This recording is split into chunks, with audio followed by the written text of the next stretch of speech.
तो हेलो जी, क्या हाल चाल, मौज मस्ती चल रही है कि नहीं। सबसे पहले मुझे ये बता दो, क्योंकि आज हम और बहुत सारी मौज मस्ती के साथ पढ़ने वाले हैं अपना सिविक्स का लास्ट चैप्टर। बहुत दुख है दोस्तों दिल में कि आखिरी है, बट टेंशन लेने का नहीं, आगे और भी आपसे मुलाकात होती रहेगी, ठीक है। चलो अपन पढ़ते हैं आज law and social justice. Very very simple chapter. इसमें हम बात करेंगे कि हमारे देश में कैसे लॉज बने हुए हैं जो कि सोशल जस्टिस को प्रोवाइड करते हैं। कितना सिंपल बात थी ना। कैसे लॉज बने हुए हैं जो कि सोशल जस्टिस को प्रोवाइड करते हैं एंड वो कैसे प्रोवाइड करते हैं, ये है इस क्वेश्चन की एक बेसिक सी कहानी, ठीक है। ये इंट्रोडक्शन है जहां पे आपको बताया जा रहा है कि कैसे हमने एक कहानी पढ़ी थी स्टोरी ऑफ अ शर्ट की। जहां पे देखा था कि बहुत सारे लोग इस पूरे मार्केट में एक्सप्लॉइट होते हैं एंड इसी एक्सप्लॉइटेशन को हम कैसे रोकेंगे। To protect people from such exploitation the government make certain laws. कुछ लॉज बनाती है हमारी सरकार and these laws try to ensure that the unfair practices are kept at a minimum। क्या कि अनफेयर प्रैक्टिसेस, जो गलत चीजें हैं, वो कम से कम रहें, ठीक है। चलिए अब चैप्टर को थोड़ा ठीक से शुरू करते हैं। So let us take a common market situation where the law is very important. This is the issue of workers wages. तो हम बात करेंगे इस चैप्टर की शुरुआत में वर्कर के वेजेस की, यानी कि दिहाड़ी की। तो जो लोग काम करते हैं, छोटा मोटा काम करते हैं, जैसे कि लेबर हैं, घर बनाते हैं, प्लम्बिंग करते हैं, इनकी एक डेली दिहाड़ी होती है कि मतलब ये जब प्रोजेक्ट पे काम करते हैं इनको डेली पैसा मिलता है। बात करते हैं इनके पैसों की। तो जो प्राइवेट कंपनी है या कॉन्ट्रैक्टर है या बिजनेसमैन है, ये क्या करते हैं, अपना प्रॉफिट मैक्सिमम करना चाहते हैं। In drive for profit they might deny worker their rights and not pay them wages. तो होता क्या है, इनको चाहिए अपना प्रॉफिट ज़्यादा से ज़्यादा, तो ये लेबर जो बेचारा गरीब आदमी है उसको बहुत कम पैसे देते हैं। मतलब जितने एक सर्टेन ज़रूरी है उसका अपना घर चलाने के लिए, उससे भी कम देते हैं। वो सोचते नहीं है उन्हें क्या पड़ी है, उन्हें केवल अपना प्रॉफिट बढ़ाना है। क्योंकि उनको तो केवल अपना प्रॉफिट बढ़ाना है, वो कई बार क्या करते हैं, जितने जरूरी है उतने भी पैसे नहीं देते हैं। Now in the eyes of law it is illegal और wrong to deny workers their wages. तो सरकार ने, हमारे कॉन्स्टिट्यूशन ने एक लॉ बनाया जो लो ये कहता है कि अगर आप किसी व्यक्ति से अपना वो काम कराते हैं एंड आप उसको पैसे नहीं देते हैं, then it is illegal and आपको इसके लिए जेल हो सकती है, right. Similarly to ensure that workers are not underpaid और are paid fairly, there is a law on minimum wages. तो इसी की वजह से अगर किसी इंसान को कम पैसे ना मिले, मतलब एक जितनी लिमिटेड है उससे कम ना मिले, उसके लिए गवर्नमेंट ने लॉ बनाया हुआ है जिसको कहते हैं मिनिमम वेजेस। कि गवर्नमेंट ने बताया हुआ है कि इस काम के लिए इससे कम पैसे आप नहीं दे सकते, जिसको कहते हैं minimum wages. So a worker has to be paid not less than the minimum wage by the employer. This minimum wages are revised upwards every few years. और ये मिनिमम वेजेस हैं वो हर कुछ सालों में रिवाइज होते हैं ताकि आज की महंगाई के हिसाब से इनको बनाया जा सके। समझ आया? Very simple. अब आगे बढ़ते हैं। अब as with the law on minimum wages which is meant to protect worker, there are also laws that protect the interest of producer and consumer. So जिस तरीके से हमने देखा कि एक वर्कर के प्रोटेक्ट राइट्स को प्रोटेक्ट किया जाता है वेजेस के, सिमिलरली वो लोग जो प्रोड्यूसर हैं, जैसे कि एक किसान या फिर कौन जो कंज्यूमर है, जैसे कि हम जैसे लोग जो सामान खरीदते हैं, उनके भी कुछ राइट्स हैं और वो भी इंश्योर करें। So these help ensure that relation between these three parties are in a manner कि कोई भी एक्सप्लॉइट ना हो। तो कंज्यूमर, वर्कर और प्रोड्यूसर तीनों के ही राइट्स के लिए गवर्नमेंट काम करती है। अब किस तरीके से काम करती है इसको और अच्छे से देखेंगे। ये टेबल एक बकवास सी एक्टिविटी है, आप चाहे तो कर सकते हैं, आपकी मैम ने कराया होगा, but it is not important for your exam. आगे बढ़ते हैं। अब very important, but merely making laws is not enough. ये हम सब जानते हैं कि भैया लॉज बनाने से काम तो नहीं चलता। काम कैसे चलता है? जब उन लॉज को इंप्लीमेंट किया जाता है। The government has to ensure that these laws are implemented. इसका मतलब यह है कि लॉ मस्ट बी एनफोर्स्ड, कि लॉ को जबरदस्ती फोर्स करना पड़ेगा लोगों पे, वो तभी मानेंगे। लोग क्या करते हैं, चालाकी करते हैं। So enforcement become even more important when the law seeks to protect the weak from the strong. And जब हम बात करते हैं एक वीक इंसान की और एक स्ट्रॉन्ग इंसान की, यहाँ पे लॉ का इन्फोर्समेंट ज़्यादा इंपॉर्टेंट है, क्योंकि एक बेचारा वीक इंसान वो तो कुछ कर ही नहीं सकता, उसकी तो मजबूरी हो जाती है। यहाँ पे तो जिम्मेदारी बनती है गवर्नमेंट की कि वो इस लॉ को एनफोर्स करवाए। For example, to ensure that every worker get fair wages, the government has to regularly inspect work site and punish those who violate the law. अगर हर वर्कर को सही पैसे मिलें, ये गवर्नमेंट को इंश्योर करना है, तो उन्हें रेगुलरली क्या करना पड़ेगा, ऑफिस में इंस्पेक्शन करना पड़ेगा, चेक करना पड़ेगा। ऐसा तो नहीं कहीं पे कोई किसी को वायलेट कर रहा है, कम पैसे दे रहा है। बेचारा गरीब आदमी कहाँ जाएगा, उसको तो अपना घर चलाना है। अगर वो जाके बोलेगा कि नहीं मुझे कम पैसे दे रहे हैं, मालिक कहेगा भाग साले, तू जाके कहीं और काम कर, चल आए बड़ा बड़े कम पैसे मिल रहे हैं, ऐसे तो उसको कहीं काम ही नहीं मिलेगा। तो इस तरीके की इश्यूज़ की वजह से गवर्नमेंट की जिम्मेदारी बनती है कि वो जाके इंस्पेक्ट करे और देखे।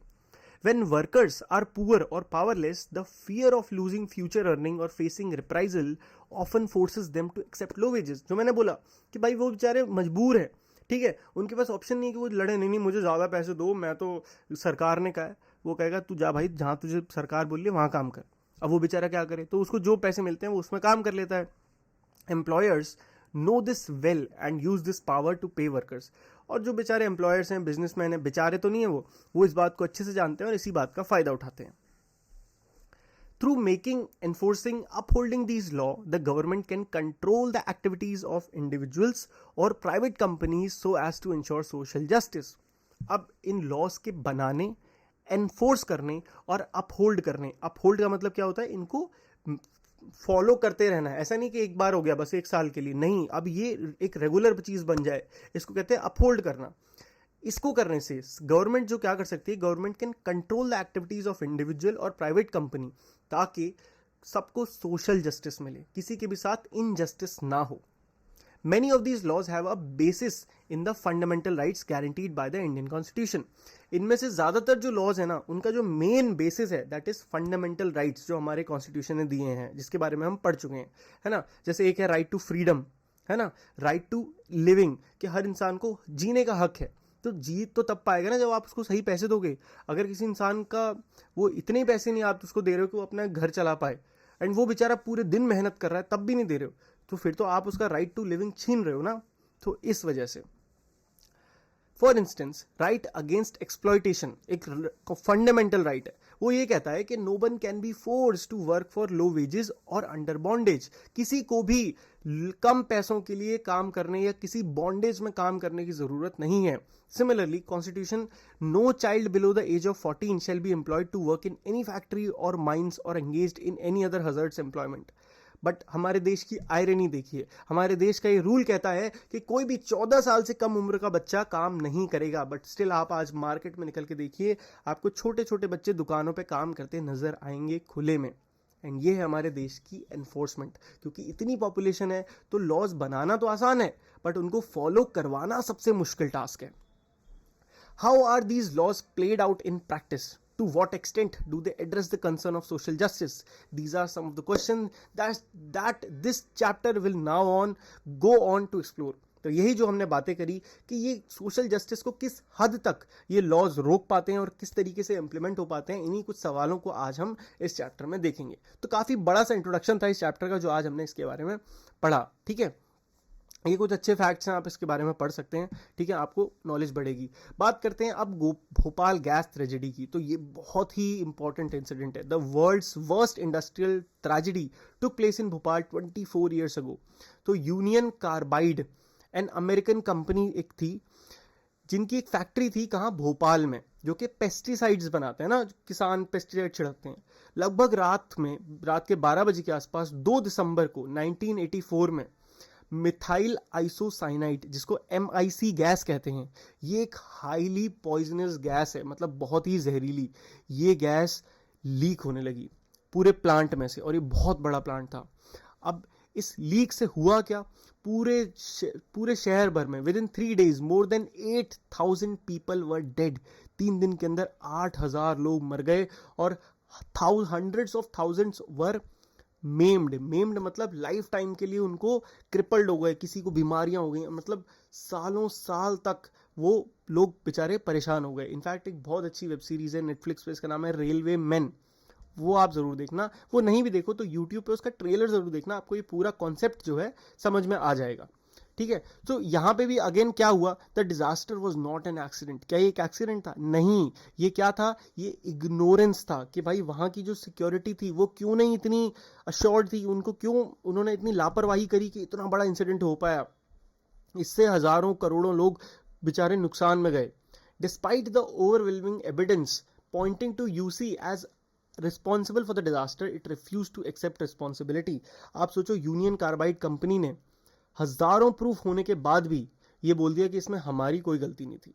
इन the ensuing legal battle the government represented the victims in a civil case It filed a 3 billion compensation case in 1985 but accepted a lowly 470 million. तो 3 बिलियन रुपीज मतलब डॉलर का इतने हजारों करोड़ों लोगों के लिए कंपनसेशन मांगा गया उस कंपनी से कि भाई तुम्हारी वजह से नुकसान हुआ, दो पैसे.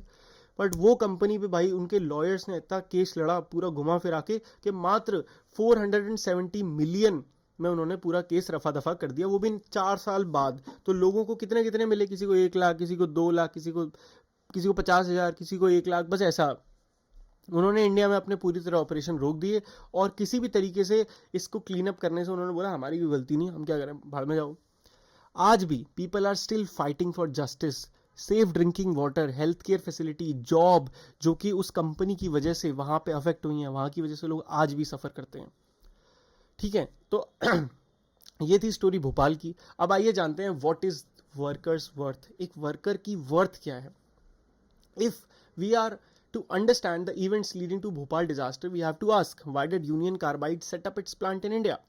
अब अगर हम इस सवाल के पीछे जाएं कि क्या चीज़ें हुई होंगी जिससे वो भोपाल में ये कांड हुआ, यूनियन, सबसे पहला सवाल ये आएगा कि यूनियन कार्बाइड जो कि एक अमेरिकन कंपनी है, उसने इंडिया में प्लांट खोला ही क्यों, उसको क्या फ़ायदा हुआ होगा. One reason why foreign companies come to India is for cheap labour. इसका सबसे बड़ा रीज़न है चीप लेबर, यानी कि सस्ती लेबर. लेबर के जो लॉज हैं ना यूएस में बहुत स्ट्रांग है. मतलब ऐसे समझो, एक एग्जांपल से समझो, यूएस में एक बंदा अगर सॉफ्टवेयर इंजीनियर है, डॉक्टर है, या वो प्लम्बर है, या वो एक लेबर है, उन सबकी सैलरी का डिफरेंस इतना इतना है. मतलब may be 100 example low, may be अगर डॉक्टर की सैलरी 100 रुपये है, इंजीनियर की 100 रुपये है, तो लेबर की होगी 80 रुपये या 70 रुपये. वहीं पे इंडिया में क्या है, अगर इंडिया में एक डॉक्टर की सैलरी 50,000 है, इंजीनियर की सैलरी 50,000 है, तो एक लेबर की मंथली सैलरी होगी शायद 8,000 या 9,000 रुपये. इतना बड़ा डिफरेंस आपको देखने को मिलता है इंडिया में. तो ये लोग क्या करते हैं, इंडिया आते हैं, सस्ती सस्ती लेबर से काम कराते हैं. इससे कंपनीज के लाखों करोड़ों रुपए बचते हैं और प्रॉफिट बढ़ता है. Cost cutting can also be done by other more dangerous means. इसके अलावा वो क्या करते हैं, पैसा बचाने के लिए कई बार रिस्क लेते हैं, जैसे कि lower working condition including lower safety measures are used as a way of cutting cost. अब भाई ज़्यादा सेफ्टी मतलब ज़्यादा पैसा. अगर आपको सेफ्टी बढ़ानी है तो आपको लोग बढ़ाने पड़ेंगे, उनकी स्किल्स बढ़ानी पड़ेंगी, अच्छी टेक्नोलॉजी लगानी पड़ेगी. क्या करते हैं, छोड़ो, थोड़ा रिस्क है, क्या होगा देखी जाएगी, कोई एक आध बंदा लेबर वेबर मर जाएगा, कोई दिक्कत नहीं. ऐसे ऐसे ट्रीट होता है इंडिया में कि अरे कोई नहीं, एक दो जान चली जाएंगी, कोई दिक्कत नहीं, ऐसे करते हैं. तो वहीं पे जैसे यूसी क्या है, यूनियन कार्बाइड का जो प्लांट था, वहाँ पे every safety device was malfunctioning और वॉज इन शॉर्ट सप्लाई. वहाँ पे सारे सेफ्टी डिवाइस सही से काम नहीं कर रहे थे या उनकी सप्लाई कम थी. 1980 से 84 तक जो वर्क क्रू था इस कंपनी का, उसको आधा कर दिया, 12 से 6 वर्कर केवल रह गए. और सेफ्टी ट्रेनिंग का जो पीरियड था उसको 6 महीने से लेके 15 दिन. तो सोचो, पहले जो कंपनी के रूल थे कि 6 महीने की ट्रेनिंग होगी, जो लोग इस गैस के आसपास काम करेंगे, उसको केवल कर दिया गया 15 दिन. क्यों, पैसा बचाने के लिए, प्रॉफिट्स बढ़ाने के लिए. सो इस तरीके की इश्यूज की वजह से ये दिक्कतें आई. अब the post of night shift worker for the MIC plant was abolished. और नाइट शिफ्ट वर्कर को ही हटा दिया. मतलब उस रात जब ये पूरा कांड हुआ, वहां पे रात में कोई जो ओरिजिनल जो लोग होते हैं जो काम करते हैं वो थे ही नहीं. यहाँ पे read the following comparison between UC safety system in Bhopal और उसके other plant in the US. अब बहुत ध्यान से समझो, सेम कंपनी सेम प्लांट, एक इंडिया में है और एक यूएस में है. डिफरेंस देखो. At the West Virginia computerised warning and monitoring system were in place. Same time पे वहां पे क्या थे, कंप्यूटराइज्ड वार्निंग थे और सिस्टम्स थे. वेयर यूसी प्लांट जो भोपाल में था वो एकदम मैनुअल थे और ह्यूमन सेंसेस पे खुशबू से पता लगाते थे लीक हो रहा है कि नहीं हो रहा. वेस्ट वर्जीनिया प्लांट में इमरजेंसी इवैक्यूएशन प्लान रेडी थे, वहीं पे भोपाल में ऐसा कोई प्लान सोचा भी नहीं हुआ था. इतना डिफरेंस था. अब इतने शार्प डिफरेंसेस क्यों हैं, दिमाग में आ रहा होगा ये सवाल, केवल देशों के बीच में. And even after the disaster happened, why was the compensation to the victim so low. और डिजास्टर जब हो गया उसके बाद भी इतना कम कंपनसेशन क्यों मिला वहां के लोगों को. One part of the answer lies in what perceived as the worth of Indian worker. और इसका एक आंसर लाया करता है कि हमारे देश में एक इंडियन वर्कर की वर्थ आखिर है क्या.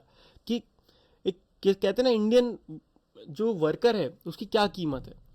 One worker can easily replace another. हमारे देश में इतनी पॉपुलेशन है ना कि एक दूसरे की ही जॉब काटने को रेडी है. एक अगर सरकार ने कहा है कि देखो ये काम करने के लिए 20,000 रुपये लगते हैं, लोगों के पास जॉब की इतनी कमी है कि एक बंदा आएगा एम्प्लॉयर से आके खुद कहेगा कि भाई सर मुझे ले लो, मैं 18,000 में काम कर लूंगा। दूसरे कहेगा नहीं नहीं मैं तो 15 में कर लूंगा। एक कहेगा मैं 10 में कर लूंगा। तो एम्प्लॉयर क्यों नहीं लेगा? वो सोचेगा अरे भाई ठीक है 10 में काम कर रहे हैं, लो सरकार ने तो कहा 20 में, ये तो खुद ही 10 में कर रहा है, मेरी क्या गलती? ऐसी चीजें। अब सिंस इतना अनएम्प्लॉयमेंट है, तो जो मैंने अभी से, लोग अनसेफ कंडीशन हो कुछ भी हो, अपना घर चलाने के लिए किसी भी कंडीशन में काम करने को तैयार हैं, उन्हें मतलब ही नहीं है। तो इससे क्या हो रहा है, वो वल्नरेबल हो जा रहे हैं और उनकी सेफ्टी को टोटली इग्नोर किया जा रहा है। So many years after Bhopal gas tragedy, there are regular reports of accident in construction site, mine, factories due to cautious attitude of the employers. आज भी ऐसी बहुत रिपोर्ट्स आती हैं कि यहाँ पे वर्कर्स की डेथ हो गई, माइंस में लोग दब गए। क्यों? क्योंकि सेफ्टी इश्यूज की किसी को पड़ी ही नहीं है हमारे देश में। बात करते हैं एनफोर्समेंट ऑफ सेफ्टी लॉज की। So as the law maker and enforcer, the government is suppose to ensure that safety laws are implemented. इसकी हमने बात भी करी कि भाई देखो, जो बना रहा है और जो एनफोर्स कर रहा है उसी की जिम्मेदारी है कि वो चेक करे कि क्या ये लॉज इंप्लीमेंट हो रहे हैं। इसके अलावा it is also duty of the government to ensure that the right to life guaranteed under the article 21 of the constitution is not violated। जैसे कि हमारे भोपाल में हुआ, 8,000 लोगों ने अपनी जान गंवाई। क्यों गंवाई? क्या मतलब जीने का अधिकार था ना उनको, उनका तो एक तरह से मर्डर हुआ। उनकी क्या गलती है ना? उनकी कोई गलती नहीं, फिर भी उनको मार दिया गया कि लोग, कुछ लोगों की लापरवाही और लालच की वजह से। सो गवर्नमेंट की जिम्मेदारी बनती है कि वो इस चीज को इंश्योर करे। So first, the safety laws were lax in India. Second, even these weak safety laws were not enforced. पहला इशू था कि हमारे देश में सेफ्टी लॉज बहुत ही हल्के थे। लैक्स मतलब बहुत ही लल्लू टाइप, और जो थे वो भी एनफोर्स नहीं हो रहे थे। ये उससे भी बड़ी समस्या थी। Government officials refused to recognize the plant as hazardous and allowed it to come up in a populated locality when some municipal officials in Bhopal objected that the installation of MIC production unit in 1978 was a violation। ठीक है, देखो क्या लिखा है यहाँ पे। ये कह रहे हैं कि भैया गवर्नमेंट ऑफिशियल सबसे पहले तो इस चीज को समझ क्यों इससे नहीं पाए कि इतनी खतरनाक और इतनी पॉइजनस गैस का प्लांट आप इतने शहर के पास कैसे लगा सकते हो, इसकी परमिशन कैसे मिल गई। क्योंकि अगर इतना पॉइजनस गैस का प्लांट है तो आप इसे लगाओ भी तो किसी ऐसे एरिया में जहां से सिटी दूर हो, कि आप उसको मैनेज कर पाओ।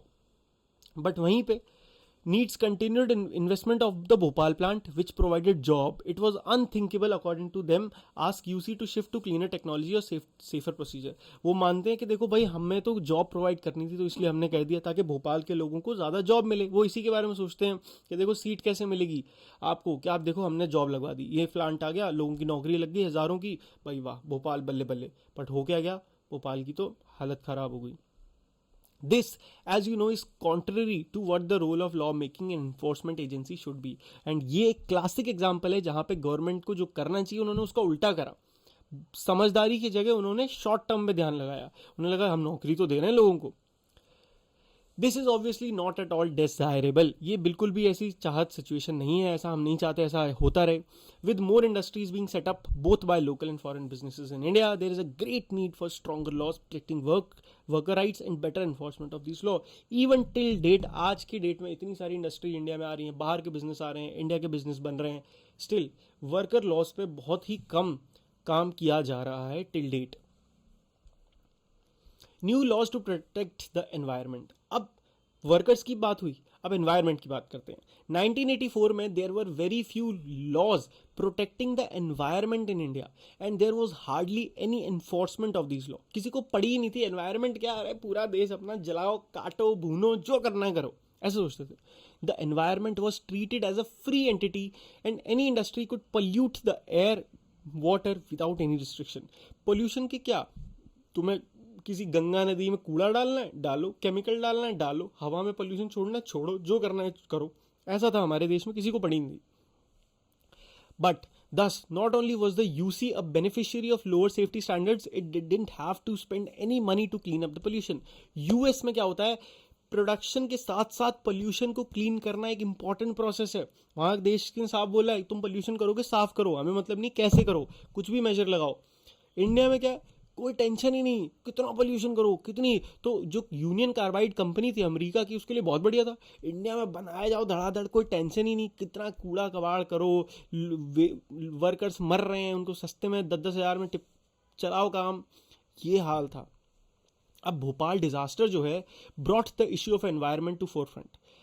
इस पूरे भोपाल इन्वायरमेंट की वजह से, मतलब भोपाल में जो हुआ उससे पूरा एनवायरनमेंट भी डिस्ट्रॉय हुआ। इतनी पॉइजनस गैस थी, सारे पेड़ मर गए, सारा पानी वो पॉल्यूटेड हो गया, लोग जो पानी पी रहे थे उससे मर जा रहे थे, ये हाल हो गया। अब इससे ये चीज़ थोड़ा सामने आई और हज़ारों थाउजेंड्स ऑफ लोग इससे पॉइजनस गैस लीक से बहुत ज़्यादा अफेक्ट हो गए थे। इसके पीपल को रियलाइज़ हुआ कि जो लॉज है ना ये बहुत ही वीक हैं और ये केवल और केवल इंडिविजुअल वर्कर को आप केटर करते हैं, बट जो लोग इससे इंडस्ट्रियल एक्सीडेंट से इनको कुछ हो जाता है उनकी किसी को उनके लिए कोई लॉज बने ही नहीं है। So, in response to this pressure from the environmental activists and others, in the following years, the Indian government introduced new laws. तो इस भोपाल कांड के बाद कुछ नए लॉज सरकार ने बनाए एनवायरमेंटलिस्ट के कहने पे कि भैया, उन्होंने बोला शर्म करो, शर्म, भोपाल में क्या हुआ, कुछ कर लो। तो उन्होंने बोला अच्छा चलो बनाते हैं। तो अब क्या हुआ, नए रूल क्या थे, the polluter was to be held accountable for the damage done to environment. वही सेम यूएस वाली चीज़ कि अब आप जो पोल्यूशन करोगे उसके लिए आप रिस्पॉन्सिबल हो, तो हर कंपनी को अपना पोल्यूशन खुद साफ करना पड़ेगा। And it could not be destroyed merely for industrial development. अब आप एनवायरनमेंट को केवल और केवल इंडस्ट्रियल डेवलपमेंट के नाम पे डिस्ट्रॉय नहीं कर सकते। The court also give a number of judgement. उसके बाद बहुत सारे कोर्ट ने जजमेंट भी दिए जहां पे फंडामेंटल राइट टू लाइफ, मतलब राइट टू हेल्दी एनवायरनमेंट एक इंपॉर्टेंट हिस्सा बन गया राइट टू लाइफ का। हमारा फंडामेंटल राइट था राइट टू लाइफ। अगर एनवायरनमेंट ही साफ नहीं होगा तो कोई व्यक्ति कैसे राइट टू लाइफ को एक्सरसाइज कर पाएगा, वो जी कैसे पाएगा। तो इसीलिए उसको साथ जोड़ा गया। इस वजह से कई कंपनियों को बंद किया गया। तो एक केस था Subhash Kumar versus state of Bihar का केस था, जहां पे Supreme Court held that the right to life is a fundamental right under article 21 of the constitution and it include the right to the enjoyment of pollution free water and air for full enjoyment of life. सरकार की जिम्मेदारी है कि हर व्यक्ति को साफ पानी और साफ हवा मिले, ये उस सुप्रीम कोर्ट की जज में बोला। The government is responsible for setting up laws and procedure that can check pollution, clean river and introduce heavy fines for those who pollute. Fine लगाया गवर्नमेंट ने बहुत तगड़ा तगड़ा, तब जाके लोगों को थोड़ा समझ में आया environment as a public facility. समझने वाली बात है। In recent years the court have come out with strong order on environmental issues. आज के टाइम पे बहुत इसके बारे में स्ट्रॉन्ग बात हो रही है कि कोई भी कंपनी आज ऐसे ओपनली पोल्यूशन नहीं कर सकती, ऐसी चिमनी नहीं लगा सकती। सेंसर है हर कंपनी में, पोल्यूशन चेक होता है। अगर वो पोल्यूशन उस लेवल से ऊपर हुआ कंपनी पर तुरंत बैन हो जाएगा, तुरंत ताला लग जाएगा। तो अब काफ़ी सारे इस चीज़ के वो हो गए हैं। जैसे कोर्ट्स ने सिंपल क्या कहा कि दिल्ली वाले जो एरिया थे वहाँ पे भाई आप सब बंद करो, और दिल्ली से जो बाहरी एरिया हैं वहाँ पे जाके अपने प्लांट लगाओ, क्योंकि आप शहर को पोल्यूट कर रहे हो ना। Now while the court action solved one problem it created another, but इससे एक नई प्रॉब्लम हुई। अब क्योंकि क्लोजर हुआ, कई आदमियों की जॉब चली गई, तो इससे क्या हुआ, बहुत सारा अनएम्प्लॉयमेंट हो गया। Others were forced to go to far away places where their factories had relocated. अब फैक्ट्री तो चली गई बहुत दूर, हज़ारों लोगों को भी वहाँ जाना पड़ा। अब वहाँ पे फैसिलिटीज़ ही ना है, उनके बच्चे यहाँ रह गए। तो ये भी अपने आप में एक ऐसी प्रॉब्लम है जो आज तक अनएड्रेस्ड है, इस पर कोई काम नहीं कर पाया। तो देखो भैया, आगे लिखा है कि recent research on environmental issues in India has highlighted the fact that the growing concern for the environment among the middle class is often at the expense of poor. So, for example, slum need to be cleaned as part of city's beautification drive, or as in the case above, a polluting factory is moved to the outskirts of the city. समझो इस बात को कि environmental issues जो हैं वो हमेशा उनको सॉल्व करने के लिए क्या किया जाता है, बेचारे जो गरीब लोग हैं उनको सप्रेस कर दिया जाता है, मतलब उनकी कोई चिंता नहीं करता। फॉर एग्जाम्पल, यहाँ पे अगर आपको एक शहर में से स्लम जो एरिया होते हैं ना, जहाँ पे झुग्गी झोपड़ी होती हैं, अगर आपको अपना शहर साफ करना है तो आप सारे स्लम हटा दोगे। पर स्लम हटा दोगे तो बेचारे जो गरीब लोग वहाँ रहते थे वो कहाँ जाएंगे, उनको भेज दिया जाता है कहीं पे। सिमिलरली, अगर कोई सिटी जो मतलब कोई सिटी है जहाँ पोल्यूशन बहुत हो गया है और वहाँ पे कोई फैक्ट्री है, उसको बोला जाएगा बाहर जाने को। तो कोई भी ये नहीं सोचेगा कि अब यहाँ जो बेचारे लोग काम करते थे ये एकदम से वहाँ कैसे जाएंगे। तो इस चीज़ को बोला जा रहा है कि at the expense of poor, कि हमेशा पुअर बेचारा दबता है इन सब में। And while this awareness of the need for clean environment is increasing, there is little concern for the safety of workers themselves. तो ऑल्दो ये एक कंसर्न जो है लोगों में बढ़ रहा है कि हाँ भाई हमारा एनवायरनमेंट साफ होना चाहिए, बट वर्कर्स जो हैं, जो उस बेचारे एनवायरनमेंट में काम करते हैं, उनकी परवाह आज तक किसी को नहीं है। तो चैलेंज क्या है? चैलेंज है कि आप हम एक ऐसा सोल्यूशन ढूंढें जहां everyone can benefit from a clean environment. ऐसा नहीं होना चाहिए केवल अमीर आदमी को लगे कि हाँ देखो मेरे पास क्लीन एनवायरनमेंट आ गया, गरीब आदमी के लिए हम सोच ही नहीं रहे हैं कि उसके लिए क्या एनवायरनमेंट है। ऐसा एनवायरनमेंट बनाना है कि सबके लिए अच्छा एनवायरनमेंट हो। अब एक तरीका यह है कि हम धीरे धीरे क्लीनर टेक्नोलॉजीज की तरफ बढ़ें। फॉर एग्जांपल हम सोलर एनर्जी पे बढ़ें, ठीक है, गवर्नमेंट जो है सपोर्ट करे फैक्ट्रीज को कि वो ये सब करें। इससे क्या होगा? पहली बात तो पोल्यूशन होगा नहीं बिल्कुल, और पोल्यूशन कम होगा तो जो वर्कर्स हैं उनकी लाइवलीहुड प्रोटेक्टेड रहेगी और वो भी एक बेटर एनवायरनमेंट में जी सकते हैं। समझ गए? बहुत बढ़िया। चलो अब बात करते हैं कंक्लूजन की, क्योंकि चैप्टर ऑलमोस्ट हमारा समाप्त हो गया है। So laws are necessary in many situations, whether this be the market, office, factory, so as to protect people from unfair practices. कहने का मतलब यह है कि लॉज जरूरी हैं कई सिचुएशन में, चाहे वो मार्केट में हो, ऑफिस में हो, फैक्ट्री में हो, हर जगह जो लोग वर्कर्स काम करते हैं, एम्प्लॉयज काम करते हैं, उनके लिए लॉज होने बहुत जरूरी हैं। Private company, contractor, business person, in order to make higher profit, resort to unfair practices such as paying worker low wages। तो इस चैप्टर में हमने ये बहुत इंपॉर्टेंट चीज़ पढ़ी कि बड़ी बड़ी प्राइवेट कंपनी, कॉन्ट्रैक्टर या बिजनेसमैन क्या करते हैं, अपने प्रॉफिट्स को बढ़ाने के लिए अक्सर अनफेयर प्रैक्टिसेस को यूज़ करते हैं, जैसे कि अपने वर्कर्स को कम पैसे देना, या छोटे छोटे बच्चों को काम पे लगा देना, या फिर उनकी वर्किंग कंडीशंस को इग्नोर करना, या डैमेज कितना हो रहा है एनवायरनमेंट को इसको इग्नोर कर देना। इस टाइप की चीज़ें वो अक्सर करते हैं। अब a major role of the government therefore is to control the activities of the private companies by making, enforcing and upholding law। इस लाइन को रट लो, बार बार बोलो और पेपर में कहीं ना कहीं जरूर लिख के आना, क्या कि गवर्नमेंट का मेन रोल क्या है? Making, enforcing and upholding laws. Making, enforcing and upholding laws, ये मेन काम है गवर्नमेंट का, ताकि क्या हो सके, ताकि अनफेयर प्रैक्टिसेस को रोका जा सके और सबको सोशल जस्टिस मिले। यही हमने पूरे चैप्टर में कंक्लूजन पढ़ा भी था। सही बात है। This means that the government has to make appropriate laws. Government को क्या करना पड़ेगा? सही अप्रोप्रिएट लॉज बनाने पड़ेंगे। And also has to enforce the laws. फिर उन लॉज को एनफोर्स करना पड़ेगा कि हर बंदा उसको एक्चुअली में उसको फॉलो भी करे। Law that are weak and poorly enforced can cause serious harm. जैसे भोपाल में हुआ कि अगर लॉ आपका सही से एनफोर्स नहीं होगा तो जैसे भोपाल में हुआ वैसे ही कई जगह और हो सकता है। Now, while the government has a leading role in the respect of people, can exert pressure so that both company, private company and the government act in the interest of society। अब last बात यह है कि although कि भाई main जिम्मेदारी government की है, बट स्टिल अगर आपको लगता है कि गवर्नमेंट सही से नहीं काम कर रही, तो जो लोग हैं, पीपल, वो प्रेशर बना सकते हैं दोनों पे, प्राइवेट कंपनीज पे भी और गवर्नमेंट पे भी, कि वो उनके इंटरेस्ट के लिए काम करें। अब बात करें environment, as we saw is one example where people have pushed a public cause and the courts have upheld the right to healthy environment. इसका एक एग्जांपल है एनवायरनमेंट। आज के टाइम पे एनवायरनमेंट की ज्यादा चिंता गवर्नमेंट नहीं कर रही, कंपनीज नहीं कर रही, लोग कर रहे हैं, एक्टिविस्ट कर रहे हैं, और वही गवर्नमेंट को क्या समझा रहे हैं कि देखो ये आप गलत कर रहे हो, ये कंपनीज गलत कर रही हैं, एंड उस वजह से एक्चुअली लॉज जो हैं वो यूज हो पा रहे हैं।